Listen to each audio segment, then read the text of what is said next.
आइए सुनते हैं आज एक कहानी दुराचारी। लेखिका है सुभद्रा कुमारी चौहान जी। पंडित राम सेवक के हाथ से सुमरनी गिर पड़ी।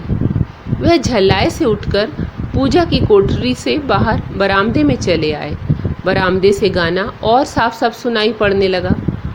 मुंशी दयाशंकर के तिमंजले पर से कोई कोकिल कंठी गा उठी, नीर भरन कैसे जाऊं। सचमुच गीत बहुत ही मधुर और गाने का ढंग अत्यंत आकर्षक था। पंडित राम सेवक लाख प्रयत्न करके भी माला जपने में सफल ना हो सके।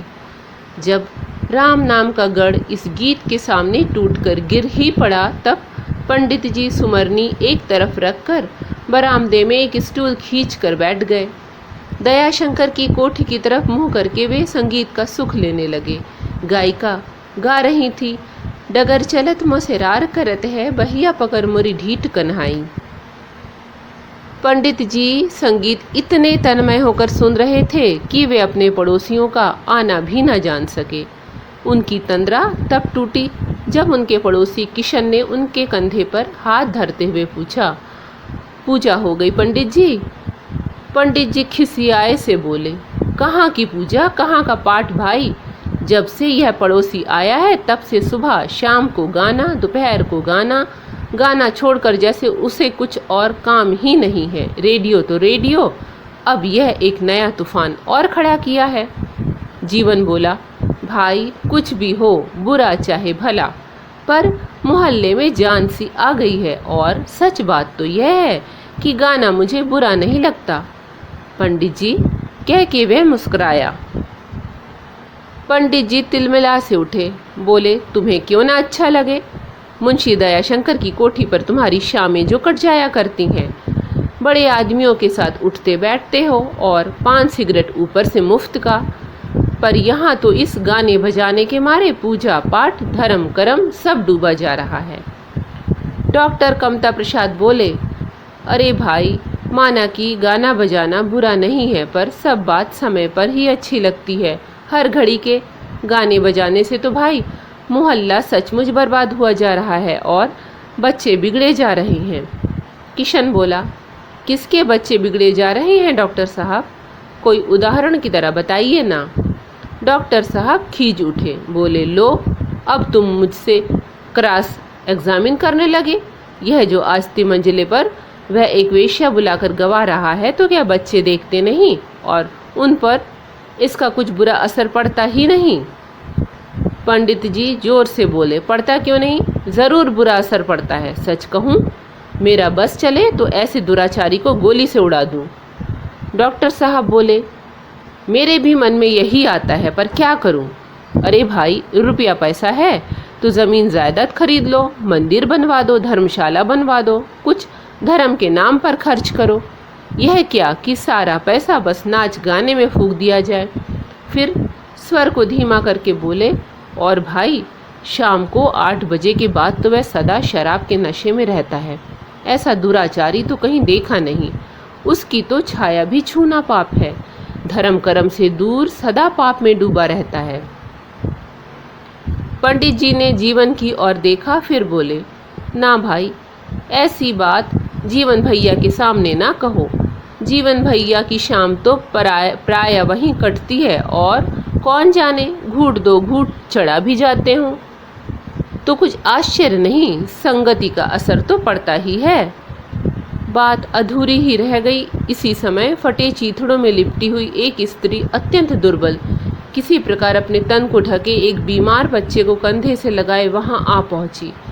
बच्चे को वहीं सुलाकर वह दोनों हाथ जोड़कर धरती पर माथा टेक कर बोली, पंडित जी गोड़ लई परी, ताला खोलवाए दई, बेटुआना दिकियान है, हिया परदेस माँ हम कहाँ जाई।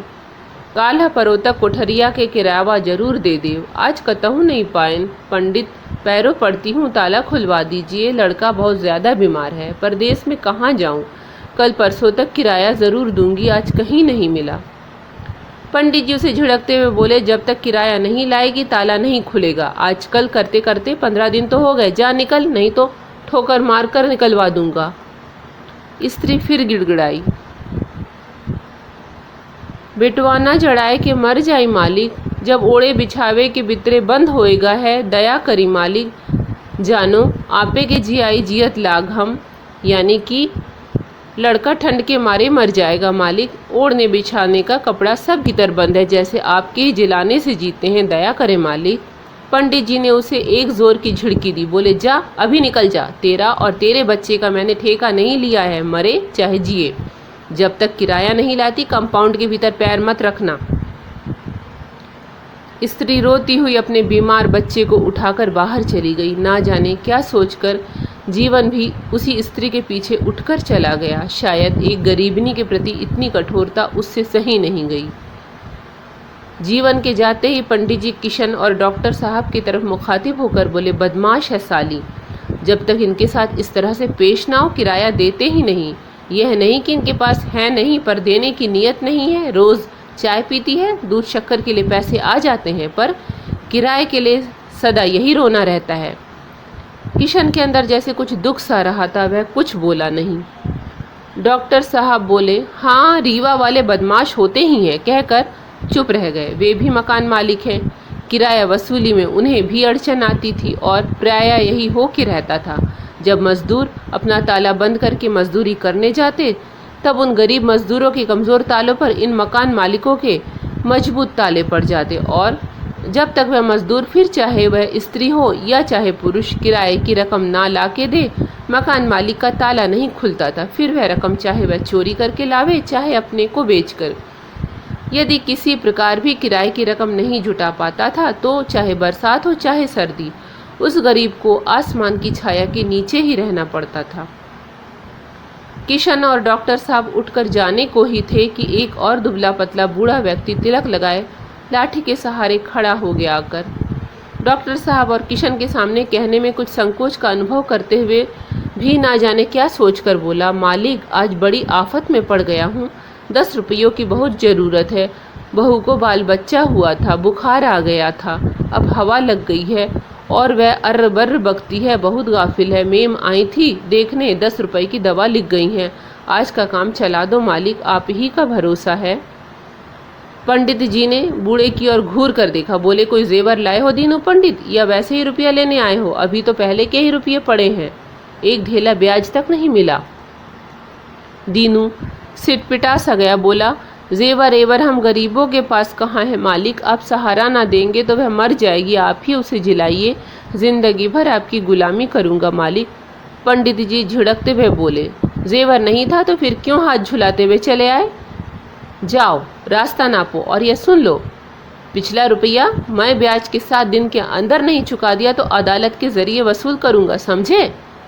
बूढ़ा दीनू हताश होकर चला गया। पंडित जी खींच कर बोले, सुबह से शाम तक ये साले रुपया ही मांगने आते हैं, लौटाने के वक्त जान पर आती है। किशन और डॉक्टर साहब नमस्ते करके चले गए। उनके मन में क्या था कौन जाने। इस घटना के कई दिन बाद पंडित जी खेत पर जा रहे थे, रास्ते में मिल गए जीवन और किशन। पंडित जी ने पूछा, कहीं गए थे क्या जीवन भैया, दिखे नहीं इधर कई दिनों से। किशन तुम भी नहीं आए, रामायण भागवत रोज शाम को हुआ करती है, तुम लोगों के बिना सूना सूना सा लगा करता है। भाई आ जाया करो, धर्म की वार्ता से इतनी दूर क्यों रहते हो, असर पड़ने लगा क्या पड़ोसी का? किशन चुप रहा, पर जीवन बोल उठा, पंडित जी रामायण भागवत और पूजा पाठ से फ़ायदा ही क्या, अगर हम आदमी को आदमी ना समझ सके। मैं तो रामायण भागवत का पाठ करता नहीं, पर आदमी को आदमी समझता हूँ। भगवान मंदिरों में नहीं, हम आप और गरीबों में हैं। पर किराए के लिए उस दिन जैसा जो कुछ आपने उस गरीब स्त्री के साथ किया वह उचित ना था। पंडित जी हंस पड़े, बोले, जीवन यही तुम भूल करते हो। अगर मैं कहूँ कि उस घटना के घंटे भर बाद ही उस स्त्री ने किराए के रुपए ला कर दे दिए, तब तो तुम विश्वास करोगे ना कि वह झूठ बोलती थी और उसके साथ वही बर्ताव होना चाहिए था जो मैंने किया था। किशन बोला, वह स्त्री और दीनू पंडित आपके रुपए दे गया, क्यों? पंडित जी सगर्व बोले, दे के कैसे ना जाते, मैंने अदालत की जो धमकी दे दी थी, यह सब साले इसी के लायक हैं। जीवन बोला, पर पंडित जी इन दोनों आफत के मारे गरीबों को उसी दुराचारी दयाशंकर से ही मैंने रुपए दिलवा दिए थे, और तब कहीं वह कष्ट से छुटकारा पा सके, नहीं तो क्या। अब तक धन्यों के बच्चे का और दीनू की बहू का ना जाने क्या हाल हुआ होता। शायद दीनू तो अदालत के चक्कर काटता होता और धन्यो बच्चे को दफना चुकी होती, परंतु एक दुराचारी ने उन्हें उबार लिया। मेरी राय में तो आप सरीखे सदाचारियों से यह दुराचारी ही कहीं बहुत अच्छा है। ये थी आज की कहानी। अगर आपको पसंद आई हो तो लाइक कर दीजिएगा, चैनल पर नए हो तो सब्सक्राइब कर लीजिएगा। धन्यवाद।